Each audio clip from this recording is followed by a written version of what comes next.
اليوم راح أكلمكم عن ساحة شرف وإنسانية، بطلها شاب جزائري شهم ضرب أروع الأمثلة الشجاعة والتضحية في لقطة وثقتها الكاميرات وحبست معاها الأنفاس. تخيلوا الموقف: حريق هائل يندلع في غرفة لأحد العائلات، النيران تتصاعد والأمل يضيع، وفي لحظة غابت فيها الحسابات وتجلت فيها النخوة، يتدخل هذا الشاب الجزائري البطل. صعد أكثر من 10 طوابق، نعم، ما انتظر لا رافعه ولا تردد أمام هذا الارتفاع الشاهق. تسلق مرعب يتنقل فيه بين الشرفات والنوافذ بكل ثبات، وكأن روح الضحايا هي المحرك الأساسي له.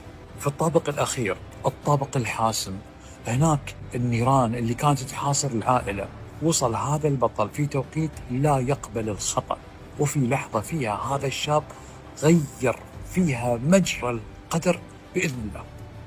لحظة الخلق الإيجابي أثبت للعالم أجمع أن الشجاعة الجزائرية والعربية لا تدرس في كتب، بل هي جينات تجري في العروق. بفضل الله ثم بفضل هذه الروح الفدائية تم إنقاذ العائلة بالكامل من وسط هذا الحريق المرعب. موقف بطولي شهم يستحق منا كل تحية وتقدير وإجلال. يا أخي بيض الله وجهك يا بطل، رفعت راسنا ورفعت راس بلادك.